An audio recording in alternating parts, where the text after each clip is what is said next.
Hideki. I have the honor of serving in Governor Mary Fallon's cabinet as her Secretary of Education, and it is a real pleasure and privilege for me to get to represent her today. She could not be here, and welcome you for this great celebration that we are about to announce this afternoon. I have worked in education for more years than I care to describe, and I want to just backtrack for a second and tell you that when No Child Left Behind was introduced several years ago and enacted into law, it was a huge paradigm shift, as we say, a new paradigm for all of us in education. It made the adults very nervous. There was a lot of consternation about it. There was this continuing debate about whether or not the federal government was being too heavy-handed in working with states, but there was still some flexibility for states to enact their own standards, adopt their own standards, and their own assessments.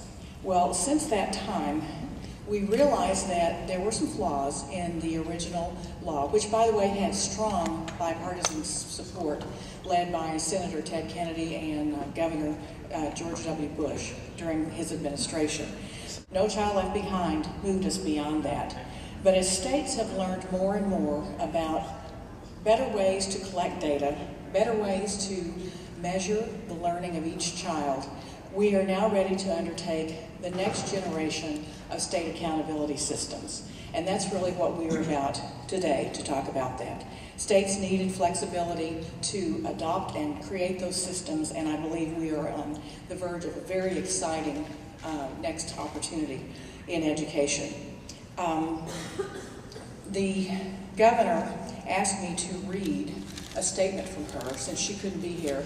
I do want you to know she has been very involved all along the way with this. We started talking about it last September and worked closely with Superintendent Barresi and her staff as she put together the waiver request. The one thing that we want to be sure we do in the future is to work closely with communities and local education leaders as we move forward. This law and this new waiver is not intended to be punitive. It's intended to get better results for students, and we can only do that by having stronger partnerships with those at the local level who touch the students most frequently and who are engaged in their daily learning. And so with that, let me read what the governor wanted to share with you. More flexibility to pursue Oklahoma-based education reforms is a good thing for the state, for our teachers, and most importantly, for our students. Acquiring this waiver allows our schools to more accurately measure progress in student achievement without a rigid federal formula.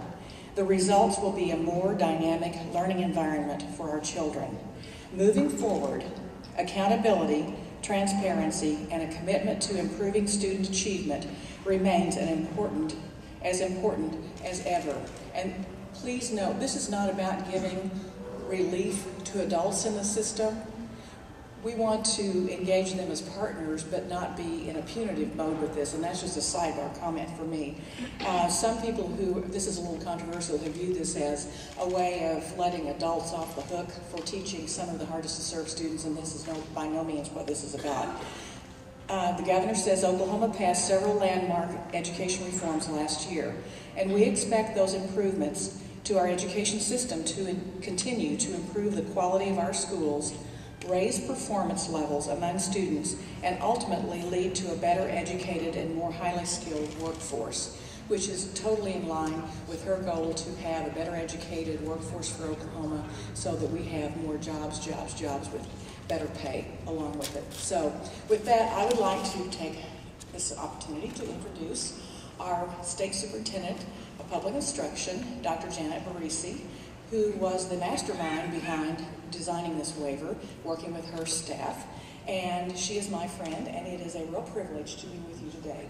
Please welcome Janet. Thank you.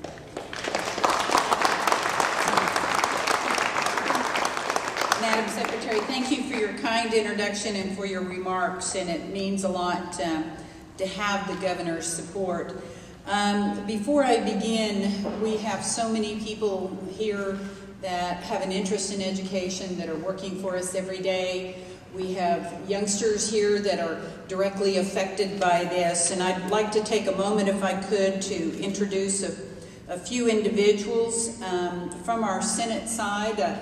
Our chair of the Senate Education Committee, Senator John Ford.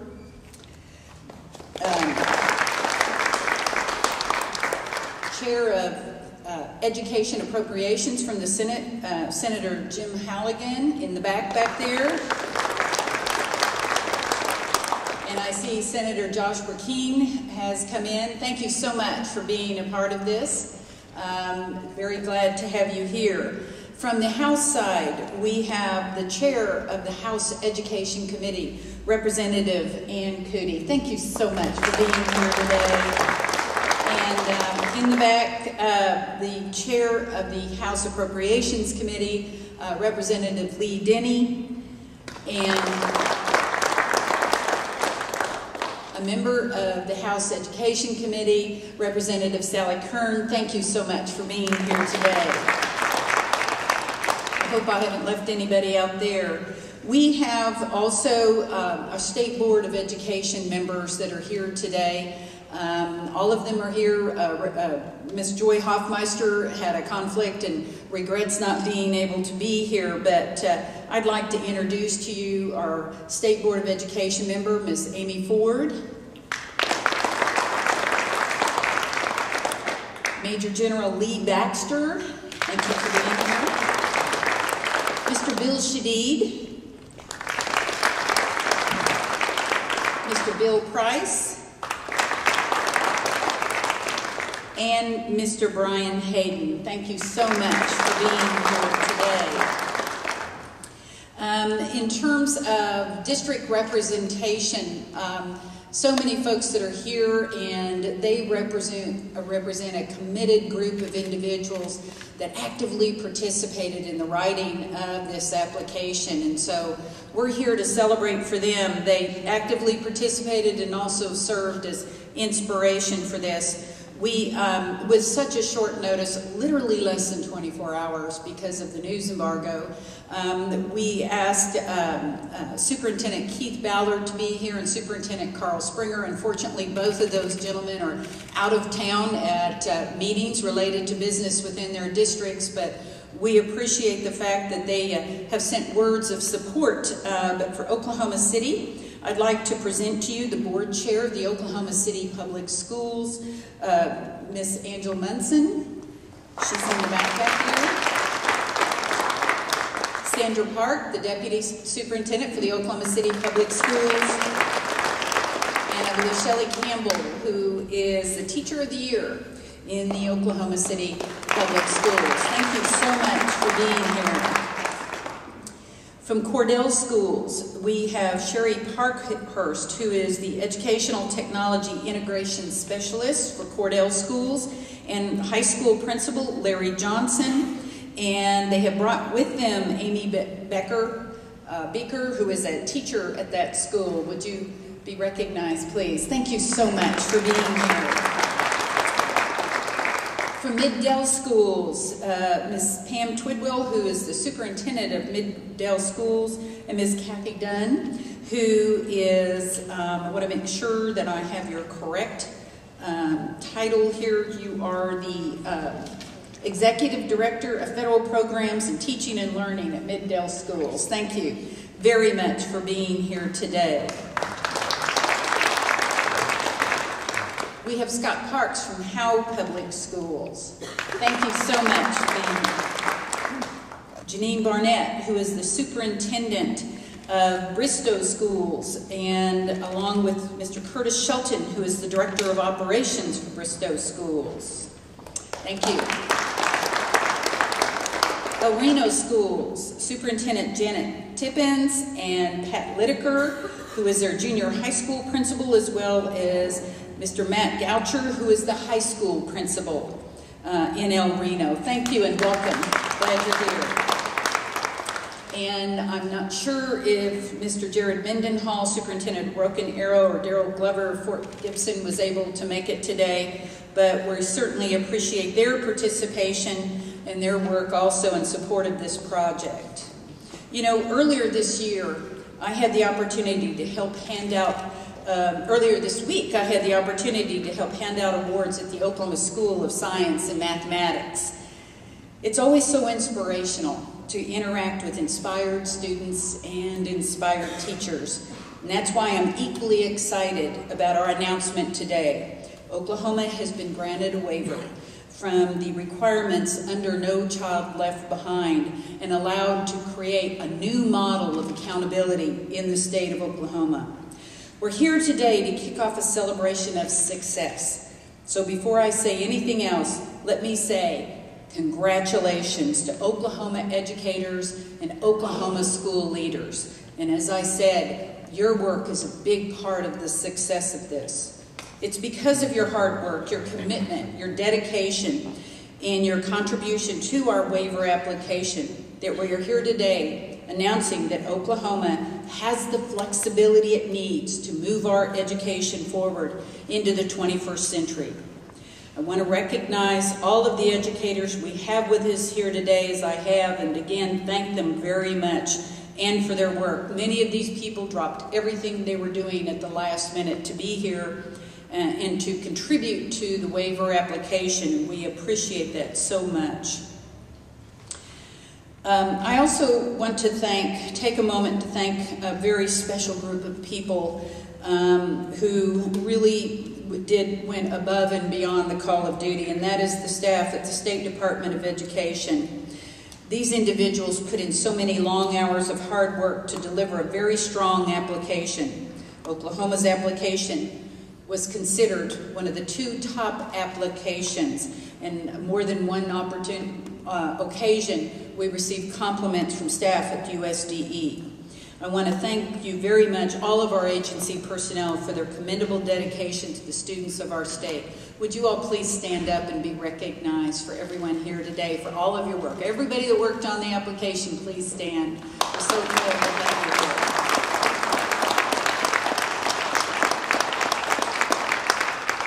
Incidentally, I forgot to recognize her. I'd like to introduce you Ms. Renee Axtell, who currently is the Director of Special Education at Middale Schools. And thank you very much for being here today. You know, this is about a transformation of all of Oklahoma's schools into becoming a powerhouse factories of success. It's about taking what is already working across the state, putting a spotlight on the positive stories of school leadership and excellent teachers, and local reform. It's about turbocharging those efforts through partnerships with districts all over the state. This is also about putting Oklahoma's best foot forward in the competition for excellence that is happening across the world. Oklahoma's economic future depends on our state's ability to prepare students for the demands of real life in the 21st century. That means we must prepare students for the demands of college, of career, and citizenship. Our overall C3 plan will ensure each student graduating with a diploma from an Oklahoma public school will be ready for college, career, without the need for remediation, and will be also citizen ready, meaning that they will know something about our government and the exceptional history of the United States and its founding. We must be willing to compete globally in the knowledge economy. Unless we increase student knowledge and proficiency in reading, science, and mathematics, our state will fall further behind. That means rigor. That means accountability. That means achievement. And as I said, we must celebrate our success. The superintendents who are here with me today and district personnel and administrators are a sampling of those success stories from across the state, as well as the wonderful youngsters that are here with us today that will benefit from this. We couldn't include everyone in such a last-minute announcement, but let me tell you, there are success stories that need to be applauded and duplicated all over the state. And the legislative leaders here with me today, along with Secretary Hudecki and our State Board of Education members, all recognize that today's announcement is a game changer.